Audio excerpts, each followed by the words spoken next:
இது வந்து ஒரு ஜேர்னல் என்ட்ரி மாதிரி நான் பண்ணிக்கிறேன், வாய்ஸ் மெமோ மாதிரி. I will talk in English so that I can do transcription later if I want. It's been a week since I have last slept properly.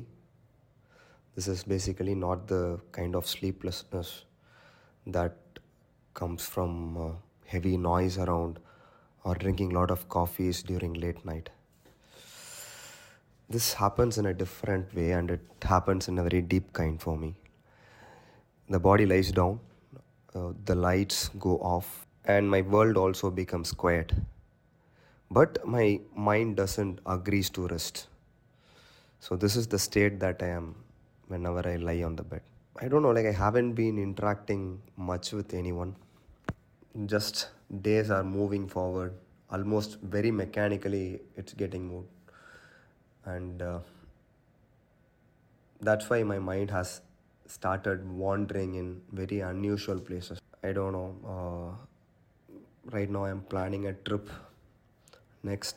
I don't know whether I'm doing this impulsively, or since there is no sleep, it almost become like a necessity. Okay, I will move to some other place to find out whether I can sleep or not.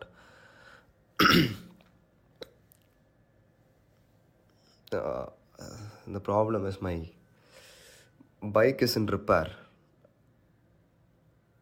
So that's one reason that is not carrying me forward, because I have to wait till I get my bike. So that kind of made me stationary for the last 1.5 months. I don't know. Somehow I keep moving to places every now and then. Maybe if I'm getting stagnant somewhere, physically alone right now, and also socially also I'm getting very stationary. So this kind of creates a very mentally awake state, but nowhere to go. I'm reading a lot. I'm reading War and Peace. A lot, I don't mean that I'm reading a lot of pages, but I'm reading very slowly. I'm not rushing it. I'm letting each and every character to breathe. And also I'm trying to be with the emotions of the character more. Whenever there is a conversation that is happening within the characters. And War and Peace is one book where you have a lot of glances and silences for the character.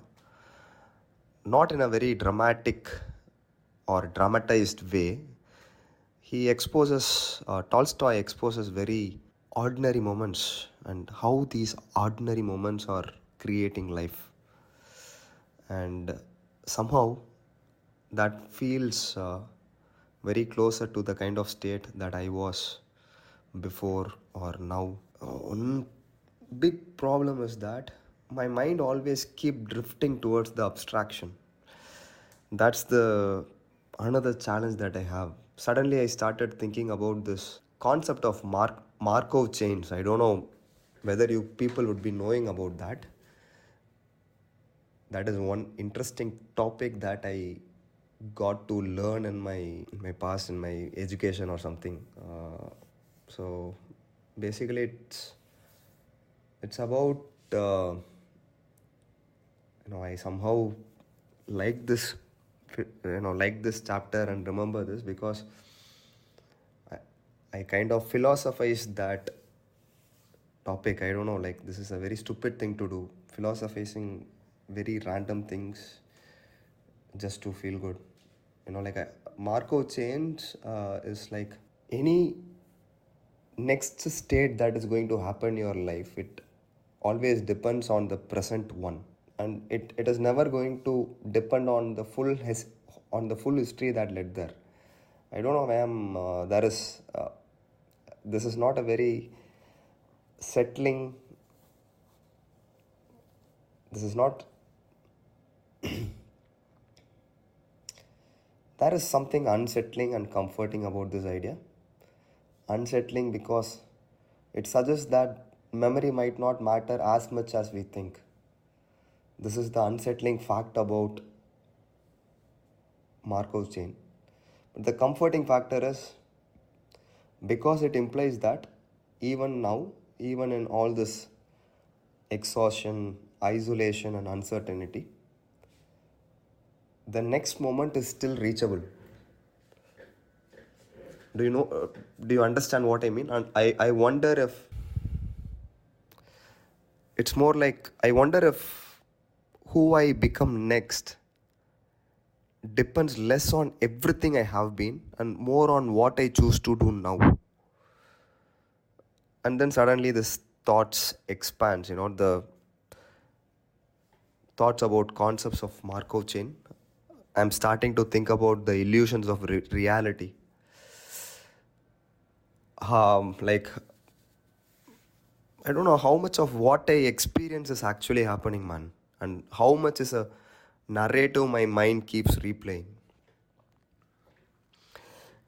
One additional thing is like lack of the sleep. It very slowly blurs the boundary for me. Thoughts are becoming very heavier. That's the reason I am taking the mic and I am recording it. Today I went to art museum. Somehow we as a society, as a society, we don't really stand that silently in front of paintings. That's one thing that I observed as a difference between Europe and India. What I observed in Europe is how people were standing silently in front of paintings.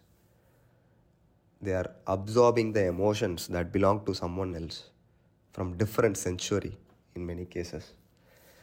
Yet somehow they feel intimate and personal. But when I went to a museum today in Chennai, I didn't feel the same way. I don't think they are, we as a audience or population is trained that much to look at that. I wouldn't say that everyone in Europe were looking at that, but at least of 10 to 15 percentage, which is a good number, where you can stand with them and you can talk about the art or anything that is in front of you. And if you like, you will make a conversation. But here that doesn't happen. So I was observing few things, like I didn't have any interaction. Good thing about interaction it will make you enjoy more of these things, right? So, and perhaps in these kind of scenarios where I am standing alone, it is more like I just observe that whatever that is interesting for me, I try to observe a little more. I was spending an entire day in the museum today. Okay, like I'm hoping that my bike will be repaired, and if my bike is getting repaired, I'm definitely going to take my bike and go somewhere.